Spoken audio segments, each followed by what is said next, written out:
Hi everyone, Faraz from FreshBooks here. I'm sitting beside Ramit Sethi. You might know him as the personal finance guru on the interwebs. He's also the New York Times bestselling author of I Will Teach You to Be Rich. One of the biggest challenges that small business owners face, especially service-based small business owners, we hear this all the time, is how do I find the right price to charge for my service? Yes. Right? Pricing is so important. Pricing is strategic, and most people dramatically underprice themselves. They're not confident enough in their services. They worry that the customers will leave. So what I see is a lot of times web designers, for example, classic. They're going in, they're pitching clients, and clients say, wait a minute, you want me to pay $7,000 for that? My uncle's cousin's son could design that for $100. The answer is you have the wrong client. Okay? Being confident enough to say, you know what, that's not my client. Instead, I'm going to be very clear about who I want, and I'm going to be clear about what I offer them. And if you don't like it, that's fine. That's why when I have coursework where I teach people how to do this, my courses are quite expensive. But I'm not looking for everyone. I'm just looking for the right people. That's awesome. All right, so one of the big things that I've heard you personally talk about a lot is customer research and kind of diving down and really trying to understand who your customers are. How would you recommend a small business owner go about conducting research without spending the millions of dollars that corporations do? You don't need millions of dollars. And in fact, doing this kind of research is what separates the true experts, the people who are making 10 or 100 times what other people are, from just other people who are fighting over the scraps. So it's very simple. Let's say that you are a web designer, right? So what do most people do if they're a web designer? They create a website and then they go out and they say, hey, where are the clients? Why aren't they just showering me with money? Instead, what I like to do is start off by doing some customer interviews. So you think your customer is a small business owner. Okay, well that's too general. What kind of small business owner? Let's get specific. Is it a small business owner of a tech company? How many employees do they have? Do they have a virtual company or are they all there? Why do they need a new website? So then I go and interview them. I find them because I know where do these small business owners hang out. And I'll send them an email saying, listen, I'm thinking about maybe getting started as a web designer, but I just want to know if this is even a good idea. I don't know if it is or not. I'm not trying to sell you anything, but I'd love to have 15 minutes of your time.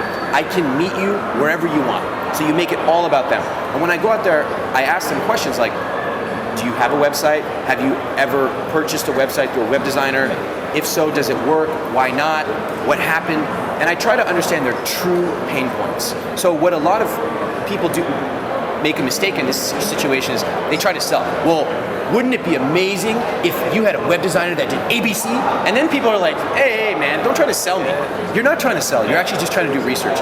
With 20 people, you can actually, just 20 people, you can find these people very easily. 20 people online, maybe 3 or 4 people in real life.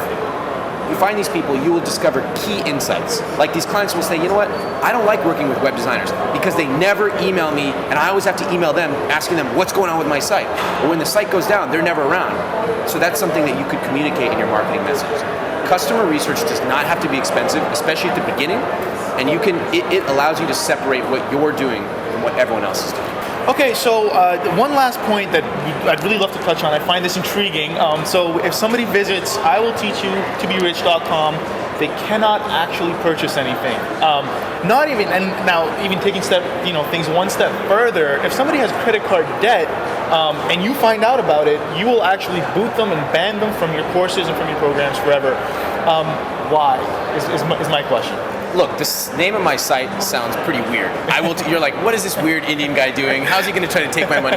So I get that, and yet that has never been my intention. My goal is always to help people live a rich life.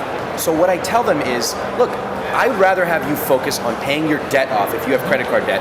Get my book from the library, or get someone else's book. When you're done, come back to me, and I'll be here for you. What I'm doing with this, why am I doing this? I'm doing it because I don't need every customer. I only want the right ones. What happens, and I also have a carrot and I have a stick. So the carrot is I tell them why I'm doing this. The stick is if I find out that you have joined one of my flagship courses with credit card debt, I will refund your money and I will ban you for life. Right? So people get very afraid of me, which I love. But more importantly, they realize I'm not there trying to just take their money. I want to help them lead a rich life. And all of us can do that by putting our clients first instead of trying to make a quick buck. Awesome. Okay, Ramit, thanks again so much for being here with us. So where can people find you online and get more info? All right, you can find me on Twitter @Ramit, but my best material is on my newsletter, which you can find through iwillteachyoutoberich.com.